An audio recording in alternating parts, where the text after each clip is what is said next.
नमस्कार. तर पिंगा ग पोरी पिंगा या मालिकेच्या आजच्या भागात आपण पाहणार आहोत की इंदुताई जेवण करत असतात तितक्यातच आता हर्षित धावतच येतो आणि इंदुताईंना विचारायला लागतो की इंदू काकी, वल्लरी आणि मनोज कुठे आहेत.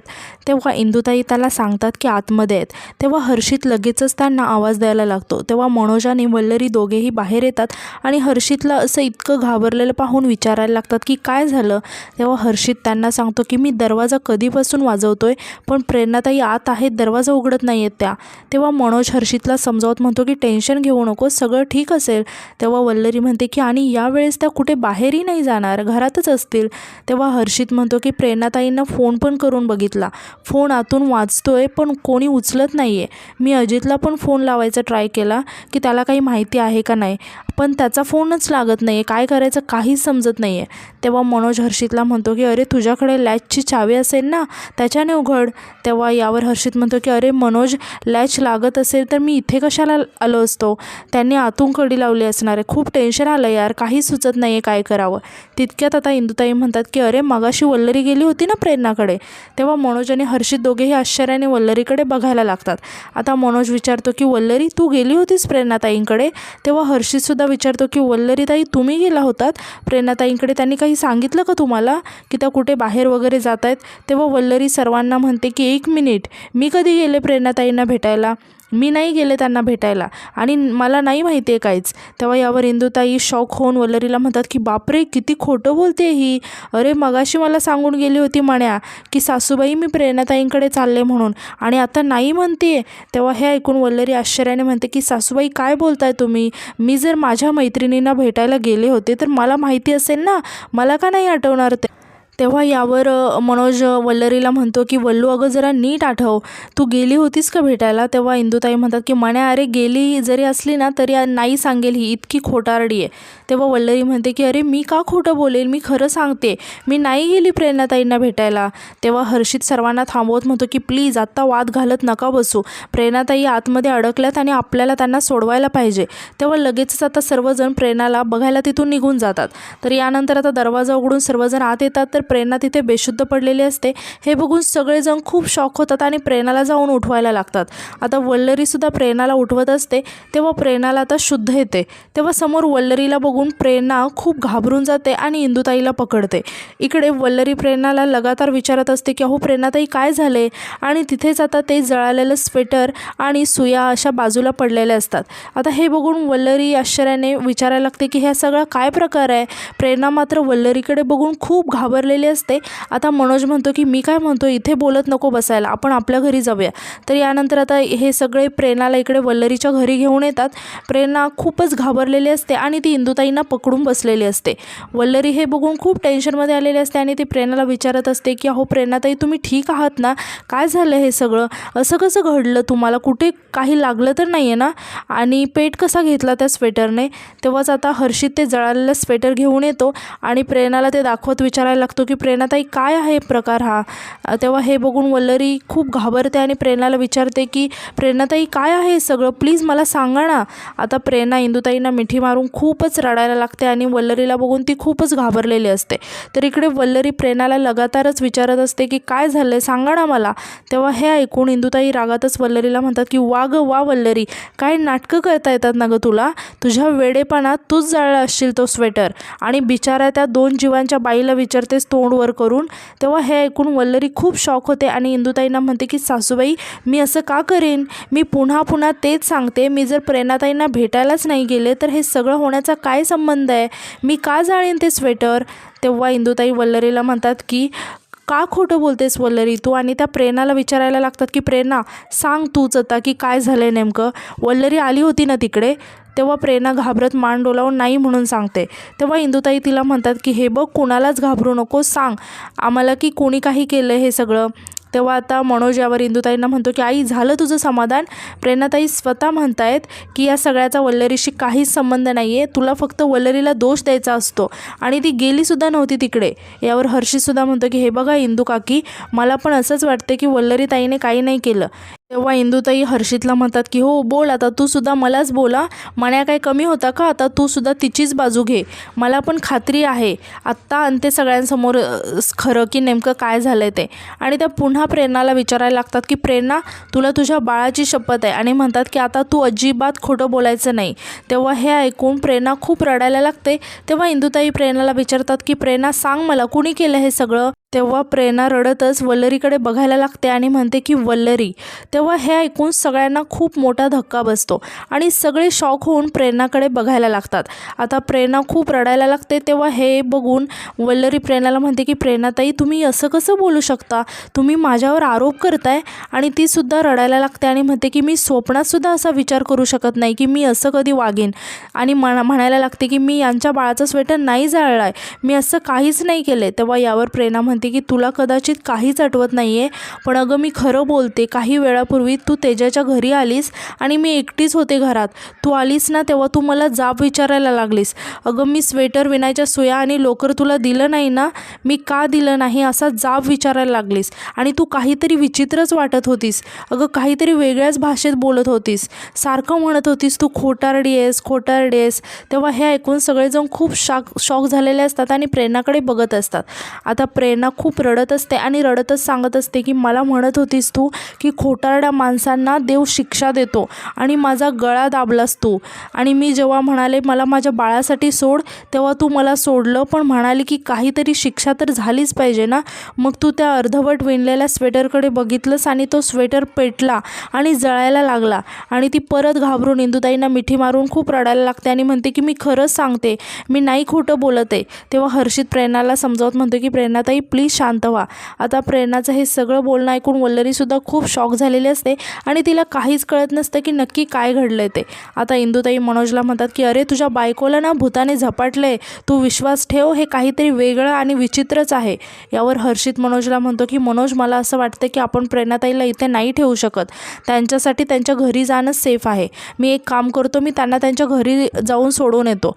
आता इंदुताई वल्लरीकडे बघून रागातच म्हणतात की स्वतःच्या मैत्रिणीसोबत असं करते ही. असं म्हणून त्या हर्षितला म्हणतात की चल मी येते तुझ्यासोबत खालीपर्यंत सोडवायला. असं म्हणून त्या प्रेरणाला घेऊन जातात. तेव्हा वल्लरी आता त्या जळालेल्या स्वेटरकडे बघून खूप रडायला लागते आणि तिला काहीही समजत नसतं की नक्की काय घडलं आहे, काय होतं आहे. तर मनोज आता तिच्याकडे बघून खूप शॉक झालेला असतो आणि आश्चर्याने तिच्याकडे बघत असतो. तर यानंतर रात्री आपण पाहतो की वल्लरी अजूनही खूप टेन्शनमध्ये असते आणि ती खूपच रडत असते. आणि तिला आठवत असतं की जेव्हा इंदुताईंनी प्रेरणाला विचारलं की हे सगळं कुणी केलं आहे, तेव्हा प्रेरणाने तिचं नाव घेतलं. आता हे आठवून वल्लरीला खूप वाईट वाटत असतं आणि ती खूप रडत असते.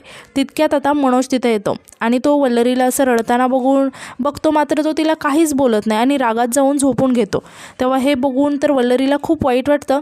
तेव्हा वल्लरी मनोजला म्हणायला लागते की अहो असं नका करू, प्लीज माझ्याशी बोला, मला सांगा की काय झालं, हे सगळं खूप विचित्र आहे. तेव्हा मनोज रागातच म्हणतो की तू ऐकून घेणार आहेस का काय. तेव्हा यावर वल्लरी म्हणते की का नाही ऐकून घेणार मी, आणि म्हणते की प्लीज मला सांगा ना, आणि मला माहिती आहे की प्रेरणाताई काही खोटं नाही बोलणार, या गोष्टीची मला खात्री आहे, त्यामुळे प्लीज मला सांगा की काय घडतंय माझ्या बाबतीत, मला खरंच काहीच आठवत नाही आहे. तेव्हा आता मनोज उठतो आणि वल्लरीला म्हणतो की मी तुला दुपारी हेच सांगण्याचा प्रयत्न करत होतो, पण तू काहीच ऐकून न घेता माझ्याशी भांडायला लागलीस.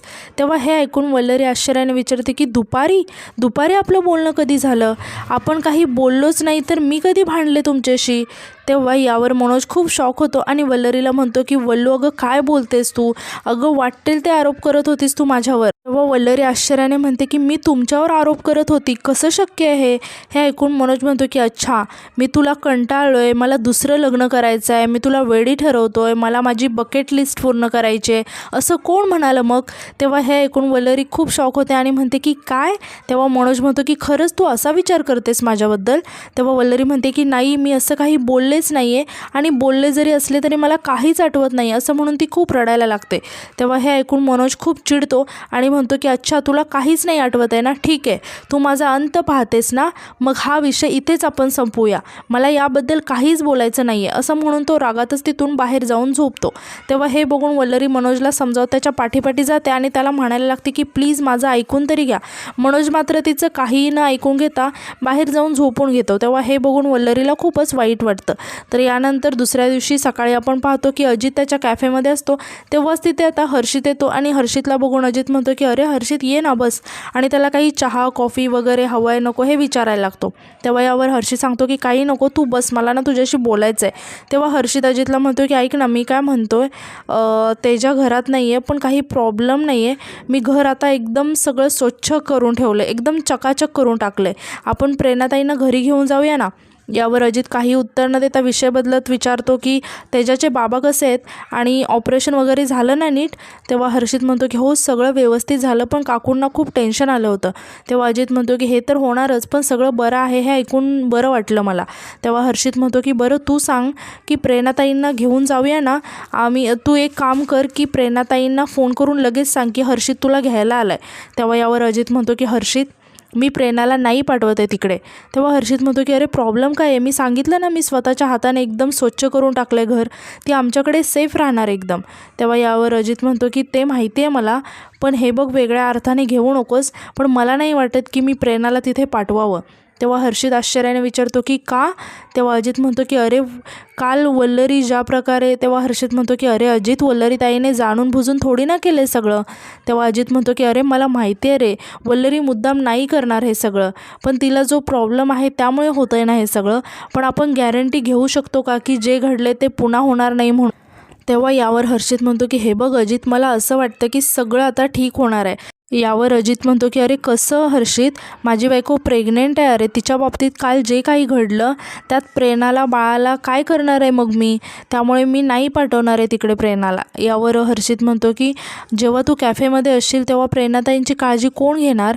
तेव्हा यावर अजित म्हणतो की घेईन मी काळजी, मी करीन काहीतरी मॅनेज, आणि काही प्रॉब्लेम झालाच तर मी करीन तुम्हाला कॉल, पण मी नाही पाठवणार आहे तिला तिकडे. तेव्हा यावर हर्षित म्हणतो की ठीक आहे, जसं तुला ठीक वाटतंय. तर दुसरीकडे वल्लरी अजूनही खूप टेन्शनमध्ये असते आणि ती स्वतःशीच म्हणते की कालपासून हे माझ्याशी खूप विचित्र वागत आहेत, याआधी असा राग यांनी कधीच धरला नव्हता माझ्यावर, काहीतरी विचित्र घडतं एवढं नक्की आहे, पण या सगळ्याला मीच कारणीभूत आहे का. आणि म्हणते की मला शोधून काढलं पाहिजे की माझ्याबरोबर नक्की काय होतं ते. आणि म्हणते की पण मी कसं शोधू, कुणाला विचारू, हे तर धड बोलतही नाही आहेत. तर इकडे बाहेर इंदुताई, हर्षित आणि मनोज बोलत असतात. आता हर्षितने अजित प्रेरणाला पाठवत नाही हे सगळं इंदुताईला आणि मनोजला सांगितलेलं असतं. तेव्हा हे ऐकून इंदुताई म्हणतात की आता तर ती प्रेरणासुद्धा इकडे यायचं म्हणत नाही आहे. तेव्हा आता इंदुताईंचं बोलणं इकडे वल्लरीच्या कानावर पडतं. आता इंदुताई मनोजला इकडे म्हणतात की बघितलं ना माण्या, तुझ्या त्या वेड्या झपाटलेल्या बायकोमुळे काय काय होतं ते. तेव्हा मनोज इंदुताईंना शांत करत हर्षितला विचारतो की प्रेरणाताईंची काळजी कोण घेणार, मग त्यांच्या अशा अवस्थेत कुणीतरी त्यांच्यासोबत असणं खूप गरजेचं आहे. तेव्हा हे ऐकून वल्लरी खूप शॉक होते आणि ती दरवाजापाशी येऊन यांचं बोलणं ऐकायला लागते. आता हर्षित मनोजला म्हणतो की मला त्याचं टेन्शन नाही आहे, मला टेन्शन याचं आहे की ही तेजा परत आल्यानंतर तिला ही सगळी परिस्थिती कशी सांगू मी. तेव्हा मनोज म्हणतो की काय सगळं विचित्र होऊन बसलं, काय उपाय करावा हेच समजत नाही आहे, मला तर प्रेरणाताईंची काळजी वाटते. तेव्हा हे ऐकून वल्लरी आता लगेचच बाहेर येते आणि मनोजला विचारायला लागते की अहो काय झालं आहे प्रेरणाताईंना, त्या बऱ्या आहेत ना. तेव्हा इंदुताई वल्लरीजवळ येतात आणि म्हणतात की वा रे वा, असं विचारते जसं काही तुला माहितीच नाही आहे. आणि वल्लरीला सांगतात की तुझी ती मैत्रीण प्रेरणा गेली तिच्या घरी, आता तिचा नवरा नाही म्हणतो तिला इकडे पाठवायचं. हे ऐकून वल्लरी खूप शॉक होते. तेव्हा इंदुताई वल्लरीला म्हणतात की मोठी मैत्रीण करत होतीस ना गं, तुझ्या वेड्यापायी तुझी मैत्रीण तुझ्यापासून लांब गेली, तुझ्या जबाबदारीवर घेऊन आली होतीस ना गं प्रेरणाला इकडे. मी घेईन माझ्या मैत्रिणीची काळजी, पण काय झालं बघतेस ना काय झालं ते. बिचारी ती प्रेरणा 2 जीवांची स्वतःच्या गरोदरपणामध्ये एकटी पडली तुझ्यामुळे, तुझ्यावर विश्वास ठेवून आले होते ना इकडे, पण तू काय केलंस, नको ते उद्योग करून तिला पाठवून दिलं. हे ऐकून वल्लरीला खूप वाईट वाटतं आणि ती इंदुताईंना म्हणते की हे बघा तुम्ही काळजी करू नका, मी प्रेरणाताईंना परत इथे घेऊन येईल. तेव्हा इंदुताई वल्लरीला म्हणतात की नको गं बाई, तू अजिबात तिथे जाऊ नकोस, ती जिथे आहे ना तिथे तिला राहू दे, ती तिथे राहिली ना तर तिचा जीव तरी वाचेल, नाही तर तू काय करशील काय सांगता येत नाही.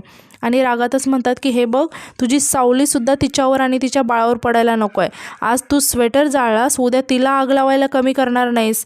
तेव्हा हे ऐकून मनोज इंदुताईंवरती खूप चिडतो आणि म्हणतो की आई काही काय बोलतेस गं, अगं असं कसं करेल ती. तेव्हा इंदुताई म्हणतात की कसं करेल म्हणजे, अरे जसा स्वेटर जाळला तसंच करेल. आणि म्हणतात की मण्या हे बघ, एखाद्या झाडाने माणसाला धरलं ना की त्या झाडाला कळत नाही की आपण काय करतोय, ते भूत स्वतः करून घेतो त्या माणसाकडून सगळं. तेव्हा यावर वल्लरी म्हणते की ठीक आहे, तुम्ही कोणी काळजी करू नका, आता मला कळलंय की काय करायचं आहे नक्की. तर दुसरीकडे प्रेरणा आता कॅफेमध्ये आलेली असते आणि ती अजितशी बोलत असते आणि ती अजितला समजावत म्हणते की मला तुझी काळजी कळते रे, पण वल्लरीच्या परिस्थितीचा पण विचार कर ना जरा, किती विचित्र परिस्थिती आहे तिची आणि आता या अशा परिस्थितीत तिच्याजवळ तिच्या माणसांनी तिच्या पाठीशी असलं पाहिजे. यावर अजित म्हणतो की अगं पण मनोज आहे ना तिकडे, हर्षित पण आहे, काही दिवसांनी तेजा पण येईल. यावर प्रेरणा म्हणते की हो पण मी सध्या तिच्याजवळ असायला पाहिजे असं मला वाटते. हे बघ तिच्या बाबतीत जे काही घडले ते खूप विचित्र घडतंय आणि अशावेळी तिला एकटं सोडणं मला बरोबर नाही वाटत आहे. तेव्हा अजित म्हणतो की अगं तुला तेच सांगतोय की ती एकटी नाही आहे आणि अशा अवस्थेत तू तिकडे जाऊन काय करणार आहेस. तेव्हा प्रेरणा म्हणते की तू म्हणतोयस ते बरोबर जरी असलं ना तरी माझ्या मनाला नाही पटत आहे ते आणि मला भीती वाटत नसेल का रे, पण तरीसुद्धा आत्तापर्यंत वल्लरीने माझ्यासाठी जे जे केले ते माझ्यासाठी सगळ्यात जास्त महत्त्वाचं आहे. मला जेव्हा जेव्हा आजपर्यंत गरज पडली ना तेव्हा तेव्हा वल्लरी उभी राहिली आहे माझ्या पाठीशी आणि त्यामुळे तिच्या आयुष्यात असं विचित्र काहीतरी घडत असताना आता जर मी पाठ फिरवली ना तर तिच्याकडेच तर स्वामी मला कधीच माफ करणार नाही आहेत. तेव्हा यावर अजित प्रेरणाला म्हणतो की पण तुला बाळाला काही झालं तर काय करणार आहे मी, आणि ते स्वेटरचं प्रकरण त्याचा किती धक्का घेतला होतास तू, आणि उद्या आणखीन काही घडलं तर कोण दखल घेणार आहे याची. तितक्यात आता वल्लरी तिथे येते. तेव्हा वल्लरीकडे बघून प्रेरणा आणि अजित दोघेही तिच्याकडे बघायला लागतात. आता प्रेरणा वल्लरीला विचारते की वल्लरी तू, आणि ती तिला विचारायला लागते की बरी आहेस ना तू. तेव्हा वल्लरी प्रेरणाला म्हणते की प्रेरणाताई तुम्ही माझी काळजी नका करू, खरं तर मी अजित भाऊजींशी बोलायला आली आज. आणि ती अजितला म्हणते की अजित भाऊजी मला माहिती आहे जे काही घडले त्यानंतर तुम्हाला खूप टेन्शन आले, आणि ती हात जोडून आता अजितची माफी मागायला लागते आणि म्हणते की मी जे काही केलं ते कधी केलं कसं केलं ते मला काहीच आठवत नाही, पण माझ्यावर विश्वास ठेवा मी काहीच मुद्दाम नाही केलं आहे. तेव्हा अजित वल्लरीला म्हणतो की अगं वल्लरी माफी नको मागूस, मला माहिती आहे तू मुद्दाम नाही केलं आहेस, पण मला प्रेरणाच्या आणि बाळाची काळजी वाटते गं. तेव्हा वल्लरी खूप इमोशनल होत अजितला म्हणते की अजित भाऊजी तुम्हाला जितकी प्रेरणाताईंची बाळाची काळजी वाटते ना तितकीच मलाही वाटते, आणि म्हणूनच मला असं वाटतं की प्रेरणाताई आमच्या घरी आल्या आणि तिथे राहिल्या ना तर मला खरंच खूप बरं वाटेल. तेव्हा अजित आणि प्रेरणा आश्चर्याने वल्लरीकडे बघायला लागतात आणि आजचा एपिसोड इथे संपतो. तर उद्याच्या एपिसोडमध्ये आपण असं पाहणार आहोत की वल्लरीने सर्वांना बोलावून घेतलेलं असतं. तेव्हा मनोज तिला विचारतो की काय झालं, आम्हाला असं सगळ्यांना बोलावून का घेतलंयस. तेव्हा वल्लरी म्हणते की गेल्या काही दिवसांपासून विचित्र वागण्याचा खूप त्रास होतोय, त्यामुळे इथून पुढे जेव्हा जेव्हा मी असं वागेल तेव्हा तेव्हा प्लीज माझा व्हिडिओ काढा, मला बघायचं आहे की मी नेमकं काय करते. तर आता यानंतर आपण पाहतो की मनोज वरती चढून काहीतरी काम करत असतो आणि वल्लरी त्याच्याकडे बघत असते. तेव्हाच आता नर्मदा तिच्या शिरते आणि तिला म्हणायला लागते की तुला असं वाटते का हे नवरे चांगले असतात, संपवून टाक त्याला. तेव्हा वल्लरी आता खूप रागाने मनोजकडे बघायला लागते आणि त्याला धक्का द्यायला त्याच्या जवळ जायला लागते. तर लालीसुद्धा तिथेच असते आणि तीसुद्धा खूप रागात मनोजकडे बघत असते आणि आजचा एपिसोड इथे संपतो. तर आजचा एपिसोड तुम्हाला कसा वाटला हे कमेंटमध्ये नक्की सांगा आणि उद्याच्या नवीन एपिसोडसाठी आपल्या चॅनलला सबस्क्राईब करायला विसरू नका. धन्यवाद.